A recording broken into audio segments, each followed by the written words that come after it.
जय Jagannath. Hello friends, welcome to my channel. आज ये वीडियो में +3 third semester VSC paper ethics and value most important long question unit 2 रु 3 टा discussion करबा। तो एई क्वेश्चन भितरु आपनकर सेमिस्टर एग्जाम रा आसीबो, जहां भी हे जाऊ एई क्वेश्चन नु आसीबो। ब्रह्मपुर यूनिवर्सिटी पिलांकर काले एग्जाम अछि, तो सेमानकर एई क्वेश्चन आसीबो। पुरुषार्थर 4टी लक्ष्य और हिंदू धर्म नीति गुडी को आलोचना कर। तो एटा गोटे मोस्ट इंपोर्टेंट क्वेश्चन रहबा। ख्रिस्टियन एवं यहूदी धर्म 10 अज्ञा कहानी विषय आलोचना कर। और इस्लाम नैतिकता, क्षमता, सचोटता, पवित्रता, धार्मिकता विषय लेख। तो यही 3टा भितर गोटे आसीबो। आ डेरी करबानी, आमे जेहेतु एग्जाम अछि आमे एटा डिस्कशन करे दबा। देखंतु प्रथमे आमे जीवनर लक्ष्य बा एठी जो थिला पुरुषार्थ सेटा आमे पढिबा। देखंतु एई क्वेश्चन नु मध्ये 2 मार्क आसीबो, किछि 5 मार्क आसीबो। तो सेगुडा मु सिलेक्ट आउट करि देमी। आपण कोउठी पाई परिबे से क्वेश्चन, तो समिस्ते सेति पय लास्ट जाय देखिबे। एटा बहुत इंपोर्टेंट क्वेश्चन, जहा भी हो आसीबो, तो समिस्ते लास्ट जाय देखंतु। हिंदू धर्म ये हिंदू धर्म जीवन लक्ष्य पढ़ा। हिंदू धर्म मानव जीवन 4टी लक्ष्य को पुरुषार्थ कह जाए। तो ना ये 2 मार्किया क्वेश्चन आसीपारे। पुरुषार्थ कहले आपण कौन बुझंती? पुरुषार्थ कहले कौन बुझंती? आमे जो हिंदू धर्म मानव जीवन 4टी लक्ष्य को आमे पुरुषार्थ कहते। समस्ते वीडियो लास्ट जाए देखिए। जदि भी पढ़ी ना तो यही वीडियो में सब डाउट क्लियर करमी और कौटी 2 मार्किया क्वेश्चन आसे भी कहीदेमी। एगुड़िक 4टी मुख्य उद्देश्य भाव में विवेचना करा जाए, जहाँ को जड़े व्यक्ति एक परिपूर्ण एवं अर्थपूर्ण जीवन यापन करने अनुसरण करे। जड़े व्यक्ति तार सठिक जीवन यापन करने समस्ते कौन करती? 4टी लक्ष्य समस्त थाए। ये 4टी लक्ष्य को समस्ते नहीं कि कौन करती ना जीवन अतिबाहित करिथांती। धर्म, अर्थ, काम, मुख्य यही 4टी होची पुरुषार्थ कह जाए। एटा होची हिंदू धर्मर 4टी लक्ष्य। ये पुरुषार्थ कौन ये देखो। पुरुषार्थ प्रथम है धर्म। धर्म कौन?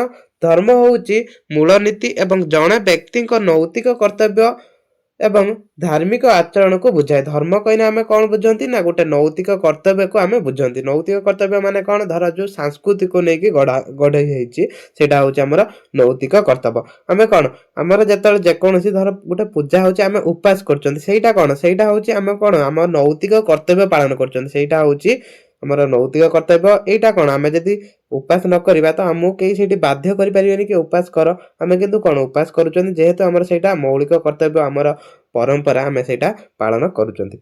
याकू प्रायतः जीवन यापन सठिक उपाय भाव में वर्णना करा जाए।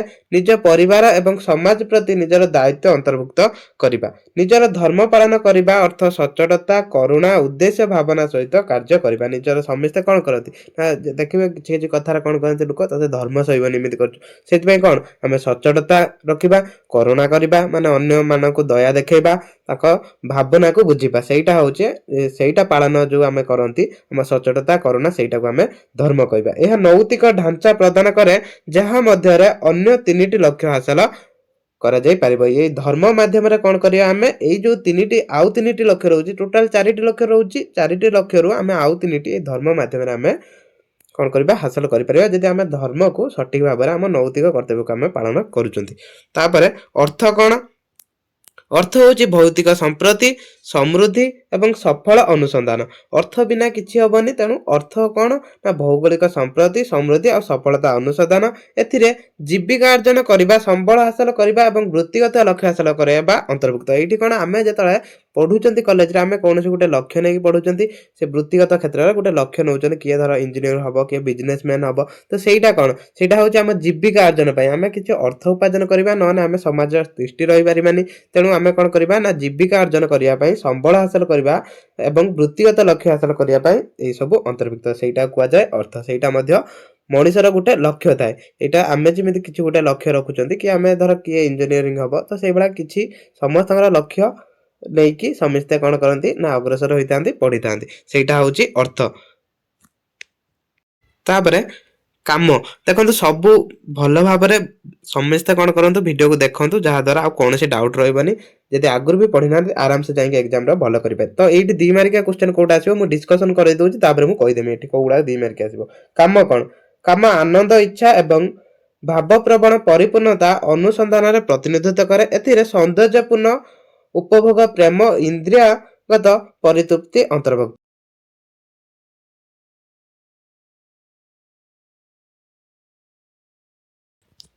मध्य जीवन सुख उपभोग विषय यह स्वीकार करे, ଯେ ଇଚ୍ଛା ମନର अस्तित्व ଏକ ପରାକୃତି ଅଂଶ ଏବଂ ଏକ ସନ୍ତୁଳିତ ଜୀବନ ପାଇଁ ସେମାନେ ସୁସ୍ଥ ଓ ଦାୟିତ୍ୱପୂର୍ଣ୍ଣ ଅନୁସନ୍ଧାନ ଆବଶ୍ୟକ। ଏଇଟା ହେଉଛି ଆମର 4ଟି ଲକ୍ଷ୍ୟ ମଧ୍ୟରୁ ଏଇଟା ମଧ୍ୟ ଗୋଟେ ଲକ୍ଷ୍ୟ। ତାପରେ ମୁଖ୍ୟ, ଏଇଟା ବେଶୀ ଇମ୍ପୋର୍ଟାଣ୍ଟ ଦେଖିବେ। ଏଇଟା ପଢିପାରେ ହିନ୍ଦୁ ଧର୍ମର ମୁଖ୍ୟ କହିଲେ କଣ ବୁଝ ବା ମୁଖ୍ୟ କଣ ପଢିପାରେ, ସିଧା ଡାଇରେକ୍ଟ 2 ମାର୍କିଆ କ୍ୱେଶ୍ଚନ ପକେଇଦବ ମୁଖ୍ୟ କଣ। ତ ଏଇଟା ବହୁତ ଇମ୍ପୋର୍ଟାଣ୍ଟ କ୍ୱେଶ୍ଚନ ଅଛି ଆସିବ ଏକ୍ସାମ ର। ତ ସେଇଟା ଆପଣ ଭଲ ଭାବରେ ଏଇଟା ଦେଖିଥିବେ। ହିନ୍ଦୁ ଧର୍ମର ମୁଖ୍ୟ ଜୀବନର ଚରମ ଲକ୍ଷ୍ୟ, ଏହା ଅର୍ଥ ଜନ୍ମ ଏବଂ ମୃତ୍ୟୁ ଚକ୍ରରୁ ମୁକ୍ତି ଏବଂ ପରମ ଆତ୍ମା ସହିତ ଆତ୍ମ ସାକ୍ଷାତ କିମ୍ବା ଏକତା ପ୍ରାପ୍ତି। ମାନେ ଏଇ ମୁଖ୍ୟ କଣ ବୁଝନ୍ତୁ। ମୁଖ୍ୟ କଣ ନା ଏଇଠି ମୁଖ୍ୟ ପ୍ରାପ୍ତି ଆମେ କେମିତି ହବା, ଯଦି ଆମେ ଭଲ କାମ କରିବା ଯାହା ଦ୍ୱାରା କଣ ହବ ନା ଆମେ ମୁଖ୍ୟ ପ୍ରାପ୍ତି ପାଇବା। ମୁଖ୍ୟ ପ୍ରାପ୍ତି ପାଇଲେ କଣ ହବ ନା ଆମ ଆତ୍ମାଟା ଆଉ ଶରୀର କୌଣସି ଶରୀର ଧାରଣ କରିବନି, ମାନେ ଆମର ପୁନର୍ଜନ୍ମ ହବନି। ଆମ ଆତ୍ମା ଯାଇକି ପରମେଶ୍ୱରଙ୍କ ସହିତ ବିଲୀନ ହେଇଯିବ। ସେଇଟା ହଉଛି ମୁଖ୍ୟ। ଏତିକି ବୁଝିବେ ପ୍ରଥମେ, ବୁଝିଲେ ଆପଣ ଆରାମସେ ଲେଖିପାରିବେ। ତାପରେ ହିନ୍ଦୁ ଧର୍ମର ନୀତି। ହିନ୍ଦୁ ଧର୍ମର ନୀତି କଣ? ହିନ୍ଦୁ ଧର୍ମ ବିଶ୍ୱ କର୍ମକର୍ତ୍ତା ଏବଂ ଧାର୍ମିକ ଆଚରଣ ମୌଳିକ ଧାରଣାକୁ ବୁଝାଏ। ଏହା ପ୍ରାୟତଃ ସଠିକ ଜୀବନଯାପନ ପଦ୍ଧତି ଭାବରେ ବର୍ଣ୍ଣନା କରାଯାଏ। ଏଇଟାକୁ କଣ ହିନ୍ଦୁ ଧର୍ମର ଗୋଟେ ସଠିକ ଜୀବନଯାପନ ପଦ୍ଧତି ଥାଏ, ଯାହା ଦ୍ୱାରା ଆମେ କଣ ନା ସେଇ ପଦ୍ଧତି ଅନୁଯାୟୀ ଆମେ ଆମର ସମସ୍ତ କର୍ମଣୀ କରିଥାନ୍ତି, ଯାହା ବ୍ରହ୍ମାଣ୍ଡ ସମାଜ ବ୍ୟକ୍ତିକୁ ବଜାୟ ରଖେ। ଯଦିଓ ଏହା ଅର୍ଥ ବିଶାଳ ଏବଂ ପ୍ରାସଙ୍ଗିକ ହୋଇପାରେ, କିନ୍ତୁ ହିନ୍ଦୁ ଧର୍ମାନ୍ତ ଏବଂ ପରମ୍ପରା ନିରନ୍ତର ଭାବରେ ଦେଖାଯାଉଥିବା ମୂଳ ନୀତି ଗୁଡ଼ିକ ଅଛି। ସେଇ ନୀତି ଗୁଡ଼ିକ ନେଇକି କଣ କରନ୍ତି ନା ଆମ ହିନ୍ଦୁ ଧର୍ମ ପରମ୍ପରା ସବୁ ଗଠିତ। ଧର୍ମର ମୂଳ ନୀତି ଗୁଡ଼ିକ ଏଇଠି ଦେଲା। ଧର୍ମର ମୂଳ ନୀତି ଗୁଡ଼ିକ, ଧର୍ମର ନୀତି ଗୁଡ଼ିକ ସନ୍ତୁଳିତ ଜୀବନଯାପନ ପାଇଁ ଏକ ନୈତିକ ସଂହିତା ଭାବରେ ଦେଖାଯାଇପାରେ। ଉଦ୍ଦେଶ୍ୟପୂର୍ଣ୍ଣ ଜୀବନ ହେଲା, ଏହା ଜୀବନ ବ୍ୟକ୍ତିର ଚିନ୍ତାଧାରା, ଶବ୍ଦ ଏବଂ କାର୍ଯ୍ୟକୁ ମାର୍ଗଦର୍ଶନ କରେ। ତ ଏଇ ସବୁ ଏଇଠି ରହିଛି। ଏଇଠି ଦେଖିବେ 10ଟି ନୀତି ଏକ ବହୁଳ ଭାବରେ ଉଦ୍ଧୃତ ତାଲିକା ଏକ ମୂଳ ମାର୍ଗଦର୍ଶିକା ଭାବରେ କାର୍ଯ୍ୟ କରେ। এই 10ଟି ଦେଖନ୍ତୁ, ଏଇଠି ସବୁ ଯୋଉ ନୀତି ଦେଇଛି, ଯେତେବେଳେ କ୍ୱେଶ୍ଚନ ପଡିବ କଣ କରିବେ, ଏଇଟା ଡେଫିନେସନ ଲେଖିବେ, ତାପରେ ଆସିବେ ଡାଇରେକ୍ଟ এই ନୀତି ଗୁଡ଼ିକ ସବୁ ଲେଖିବେ। ଦେଖନ୍ତୁ এই ନୀତି ସବୁ ଲେଖିବେ। ଧୈର୍ଯ୍ୟ ଏବଂ ସ୍ଥିରତା କଣ? ପ୍ରତିକୂଳ ଆହ୍ୱାନ ଏବଂ ଅସୁବିଧା ସମ୍ମୁଖୀନ ହୋଇ ଦୃଢ ଏବଂ ସ୍ଥିର ରହିବା କ୍ଷମତା। ଏଇଟା ହଉଛି ଧୈର୍ଯ୍ୟ। କୌଣସି ଜଣେ ଗୋଟେ ବିପଦରେ ପଡୁଛି, କଣ ଆମେ କହୁଛନ୍ତି କି ଧୈର୍ଯ୍ୟ ଧରିକି ରୁହ। ସେଇଟା ଧୈର୍ଯ୍ୟଟା କଣ ନା ଏଇ ଯୋଉ ଧର ଆହ୍ୱାନ ଆଉ ପ୍ରତିକୂଳ ଅସୁବିଧା, ବିଭିନ୍ନ ଅସୁବିଧା ମଣିଷର ଆସେ, ତ ସେଇ ଅସୁବିଧାକୁ ଆମେ ସାମ୍ନା କରିବା ଧୈର୍ଯ୍ୟର ସହିତ ସାମ୍ନା କରିବା। ସେଇଟା ହଉଛି ଧୈର୍ଯ୍ୟ ଏବଂ ସ୍ଥିରତା। ତାପରେ କ୍ଷମା କଣ? ଅନ୍ୟମାନଙ୍କୁ ଏବଂ ନିଜକୁ କ୍ଷମା କରିବାର କ୍ଷମତାକୁ ଆମେ କ୍ଷମା କହିବା। ଅନ୍ୟମାନଙ୍କୁ କ୍ଷମା କଣ? ଧର କୌଣସି ବି ଦେଖନ୍ତୁ ମଣିଷ ଦ୍ୱାରା ଭୁଲ ହବ, କୌଣସି ଆମେ ଜଣେ ଧର ଭୁଲ କରୁଛି, ଆମେ ତାକୁ କ୍ଷମା କରିଦବା, ମାନେ ଛାଡିଦବା। ସେଇଟା ହଉଛି ଆମର କ୍ଷମା। ଏହି ନୀତି କ୍ରୋଧ, ବିରକ୍ତ ଏବଂ ପ୍ରତିଶୋଧ ଇଚ୍ଛାକୁ ମୁକ୍ତ କରିବା ଉପରେ ଗୁରୁତ୍ୱ ଦିଏ, ଯାହା ଆନ୍ତରିକ ଶାନ୍ତି ଓ ଆଧ୍ୟାତ୍ମିକ ବିକାଶରେ ବାଧା ଭାବରେ ଦେଖାଯାଏ। ଏଇଟା କଣ କରେ ନା ଆମକୁ ଶାନ୍ତ ରଖେ।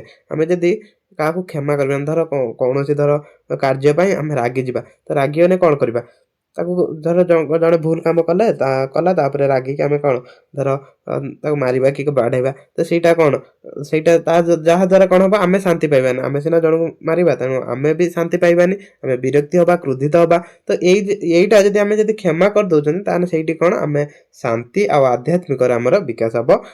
ତ ଏଇଟା ହଉଛି କ୍ଷମା। ସେଇଭଳି ଏଇଠି ଦେଇଛି କାମ କଣ?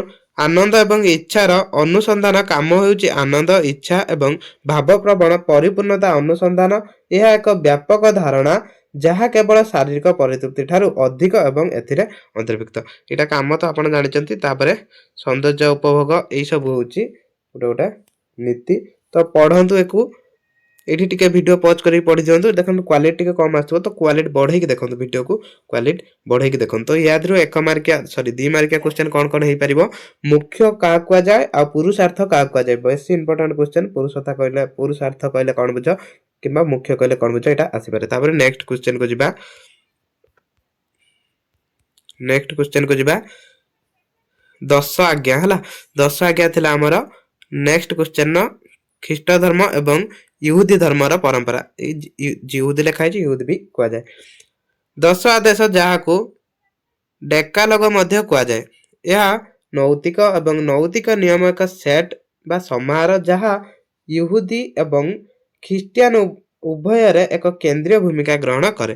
ତ ଏଇ 10 ଆଜ୍ଞା ତାଲିକା ଡାଇରେକ୍ଟ ଆମେ ପଢିବା, କାହିଁକିନା ଏକ୍ଜାମ ଅଛି କାଲି ପିଲାମାନଙ୍କର, ତ ସେଥିପାଇଁ ଏକୁ ସବୁ ଡିସ୍କସନ୍ କରାହଉନି। ତ ବେଶୀ ଇମ୍ପୋର୍ଟାଣ୍ଟ ଯୋଉଗୁଡ଼ା ମୁଁ କହୁଛି, ଏଗୁଡ଼ା 5 ମାର୍କିଆ ବି ଆସିପାରେ, ଲଙ୍ଗ କ୍ୱେଶ୍ଚନ୍ ବି ଆସିପାରେ। ବହୁତ ଇମ୍ପୋର୍ଟାଣ୍ଟ କ୍ୱେଶ୍ଚନ୍। ସେ 10 ଆଜ୍ଞା କ'ଣ ମନେ ରଖିବେ, ଖାଲି ଏଇ 10 ଆଜ୍ଞାକୁ ମନେ ରଖି ଯିବେ। ଏଇ କ୍ୱେଶ୍ଚନ୍ 10 ଆଜ୍ଞା ମନେ ରଖିବା, ଆଉ ଡେଫିନେସନ୍ ଆପଣ ଆରାମସେ ଲେଖିପାରିବେ। ମୁଁ ପ୍ରଭୁ ତୁମର ପରମେଶ୍ୱର, ମୋର ପୂର୍ବର ତମର ଅନ୍ୟ କୌଣସି ବେତନା ରହିବ ନାହିଁ। ଏଇଟା ପ୍ରଥମ ଆଜ୍ଞା। ଏଠି 10ଟି ଆଜ୍ଞା ମନେ ରଖିବେ। ତୁମେ ନିଜ ପାଇଁ ଏକ ଖୁଦିତ ପ୍ରତିମା କିମ୍ବା କୌଣସି ଜିନିଷ ପ୍ରତିମୂର୍ତ୍ତି ନିର୍ମାଣ କରିବ ନାହିଁ, ତେଣୁ ସେମାନଙ୍କୁ ପ୍ରମାଣ କରିବା ନାହିଁ କିମ୍ବା ସେମାନଙ୍କ ସେବା କରିବ ନାହିଁ। ତାପରେ ତୁମେ ବ୍ୟର୍ଥରେ ପ୍ରଭୁ ତୁମର ପରମେଶ୍ୱର ନାମ ହେବ ନାହିଁ। ବିଶ୍ରାମ ଦିନକୁ ମନେ ରଖନ୍ତୁ, ଏହା ପବିତ୍ର ରଖନ୍ତୁ। ତୁମର ପିତା ଏବଂ ମାତାକୁ ସମ୍ମାନ କର, ମାନେ ପିତାମାତାଙ୍କୁ କ'ଣ ସମ୍ମାନ କରିବା, ତାଙ୍କ ସେବା କରିବା। ତୁମେ ହତ୍ୟା କରିବ ନାହିଁ, ମାନେ କୌଣସି କାରଣରୁ କ'ଣ, ଏବେ ତ ବେଶୀ ଚୋରି ଡକାୟତି ହେଉଛି, ତେଣୁ ଆମେ କାହାକୁ ହତ୍ୟା କରିବାନି। ତୁମେ ବ୍ୟଭିଚାର କରିବାନି, ମାନେ ସବୁବେଳେ କ'ଣ ସଠିକ ବିଚାର ନେବା, କାହା ସହିତ ବ୍ୟଭିଚାର କରିବାନି। ତୁମେ ଚୋରି କରିବ ନାହିଁ। ଏଇସବୁ 10 ଆଜ୍ଞାରେ ଅଛି। ଚୋରି କ'ଣ, ଧର କାହାର କୌଣସି ଧନକୁ ଆମେ କ'ଣ ଚୋରି କରି ଆଣୁଛନ୍ତି, ତ ସେଇଟା ଚୋରି ଆମେ କରିବାନି। ତା ସହିତ ତୁମେ ତୁମର ପ୍ରତିବେଶୀ ବିରୁଦ୍ଧରେ ମିଥ୍ୟା ସାକ୍ଷ୍ୟ ଦେବ ନାହିଁ, ମାନେ କ'ଣ, ଧର ଆମର ଯେକୌଣସି ଧର କୌଣସି ଗୋଟେ ଘଟଣା ହେଉଛି, ସେଇଠି ଆମ ସାଙ୍ଗ ସପୋର୍ଟ ଆମେ ନେଉଛନ୍ତି, ଯାହାଦ୍ୱାରା ଆମେ ମିଥ୍ୟା କହୁଛନ୍ତି। ତ ଏଇଠି ସେମାନେ କ'ଣ ଏଇଟା ବାରଣ କରିଛନ୍ତି ନା, ତୁମେ ତୁମର ପ୍ରତିବେଶୀ ବିରୁଦ୍ଧରେ ମିଥ୍ୟା ସାକ୍ଷ୍ୟ ଦେବ ନାହିଁ। ଧର କୌଣସି ତମର ଶତ୍ରୁ ଅଛି, ତ ତମେ ସେଠି ମିଥ୍ୟା ସାକ୍ଷ୍ୟ ଦବନି। ତୁମେ ଲୋଭ କରିବ ନାହିଁ, କୌଣସି କଥାକୁ କ'ଣ କରିବେନି, ଲୋଭ କରିବେନି। ଏ 10 ଆଜ୍ଞା ମନେ ରଖିଥିବେ, ବହୁତ ଇମ୍ପୋର୍ଟାଣ୍ଟ କ୍ୱେଶ୍ଚନ୍ ଏଟା। ଯଦି 8 ମାର୍କିଆ ନ ଆସୁଛି, ଏଇଟା 5 ମାର୍କିଆର ବି ଆସିବ। ଏଇଟା ଡେଫିନେସନଟା ସମସ୍ତେ କ'ଣ କରନ୍ତୁ, କ୍ୱାଲିଟି ବଢ଼େଇକି ଏଇଟା ସ୍କ୍ରିନଶଟ୍ ନେଇକି ପଢ଼ି ନିଅନ୍ତୁ, ନହେଲେ ଡାଇରେକ୍ଟ ଏଇଠି ପଢ଼ନ୍ତୁ। ସ୍କ୍ରିନଶଟ୍ ନିଅନ୍ତୁ, ଡାଇରେକ୍ଟ ଏଇଠି ପଢ଼ନ୍ତୁ ଭିଡ଼ିଓ ପଜ୍ କରିକି। ତାପରେ ଏଇଠି ବି ୟୁଦି ଧର୍ମବଳ, ୟୁଦି ପରମ୍ପରା ବିଷୟରେ କିଛି ଦେଇଛି। ଯଦି 2 ମାର୍କିଆ ଆସିପାରେ, ତ ଏଇଟା ବେଶୀ ଇମ୍ପୋର୍ଟାଣ୍ଟ ନାହିଁ। ତ ଏଇଟା ଯଦି ବି ପଢ଼ିବେ, ପଜ୍ କରିକି ଭିଡ଼ିଓ ପଢ଼ନ୍ତୁ। ଏଇଠି ଏଇଟା ଇମ୍ପୋର୍ଟାଣ୍ଟ ଅଛି ହେଲା। ପ୍ରୋଟେଷ୍ଟାଣ୍ଟ ପରମ୍ପରା ଏଇଟା ପଢ଼ିପାରେ, ଏଇଟାକୁ ପଢ଼ନ୍ତୁ। ଏଇଟାକୁ ଖାଲି ପଢ଼ନ୍ତୁ ଟିକେ। ଏଇଟା ପଢ଼ିପାରେ ମାନେ ଏଇଟା 2 ମାର୍କିଆ କିମ୍ବା 5 ମାର୍କିଆ ଆସିପାରେ। 8 ମାର୍କିଆ ଏଟା ଆସିବନି। ତ 8 ମାର୍କିଆ କ୍ୱେଶ୍ଚନ୍ ଆମେ 3ଟା ଡିସ୍କସନ୍ କରୁଛନ୍ତି। ଏଇ 3ଟାରୁ ଗୋଟେ ଆସିବ।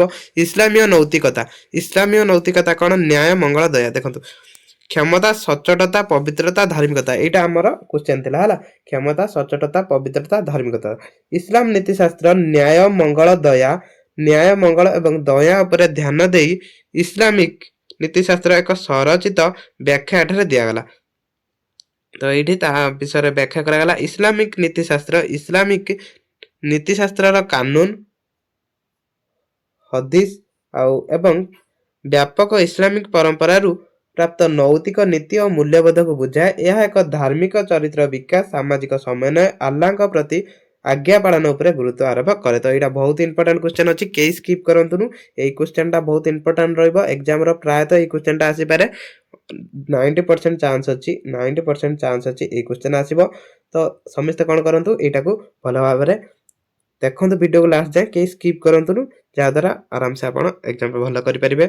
ତ ଏଇଠି ଦେଖନ୍ତୁ, ଏଇଟା ପଢ଼ିବା। ନ୍ୟାୟ କ'ଣ?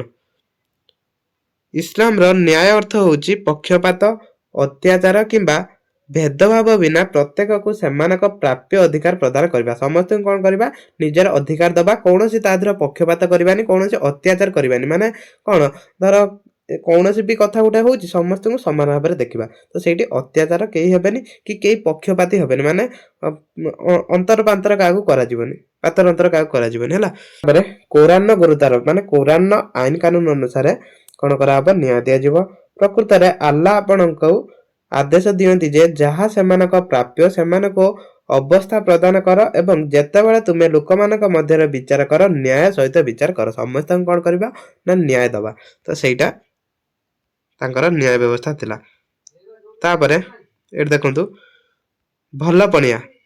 ଏଇଟା କ'ଣ ପଢୁଛନ୍ତି ଆମେ, ଟିକେ ରହିବେ। ଏଠି ଦେଖନ୍ତୁ, ଆମର କ୍ୱେଶ୍ଚନ୍ ଅଛି କ'ଣ, କ୍ଷମତା, ସଚ୍ଚୋଟତା, ପବିତ୍ରତା, ଧାର୍ମିକତା। ଏଟା କ'ଣ କରୁଛନ୍ତି ଆମେ ନା, ଇସଲାମ ନ୍ୟାୟ। ଏଟା ବି ଆସିପାରେ ହେଲା, ଏଟା 2 ମାର୍କିଆ ଆସିପାରେ, ସେଇଥିପାଇଁ ଆମେ ଏଟା ପଢୁଛନ୍ତି। ତାପରେ ଏଇଠି ନ୍ୟାୟର ଆଉ ରହୁଛି, କୌଣସି ଲୋକଙ୍କ ପ୍ରତି ଘୃଣା ତୁମକୁ ନ୍ୟାୟବାନ ହେବା ବାଧା दियो नहीं माने काहाकू घृणा करो नहीं तो एटा थिला तापर भल पणिया ताकर भल पणिया थिला एटा पढि नियंतु हला एटा समस्त पढि नियंतु एटा टिके पढि नेबे एटा देखंतु तो एटा सब पढ नेबे काहे कि ना एग्जाम अछि तो आ डिस्कशन करे हबनी एठी काहे कि ना एबे डिस्कशन करे ने वीडियो बहुत लॉन्ग हे जिवो तो सेति में आ डिस्कशन करे होनी एटा एटा वेरी इंपोर्टेंट रहबो दया हला ए दयाटा वेरी इंपोर्टेंट रहबो एटा पढि पारे तो एटी समस्त कोन करिवे ना डायरेक्ट एटी पढंतु एटा क्षमा टिके रोंत देखिबा 96 पेज तापरे 97 पेज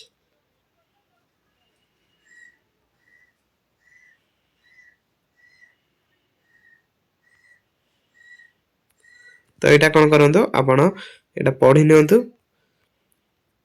वीडियो पॉज करके एटी पढ नेबे हला वीडियो पॉज करके पढ नेबे आउ एटा डिस्कशन करे हबनी तो एटी वीडियो को एट रखिबा नेक्स्ट क्लास रे हम आउ गुटे लॉन्ग क्वेश्चन डिस्कशन करबा तो समस्त सेटा देखिया पई चैनल को सब्सक्राइब कर दियंतु जय जगन्नाथ।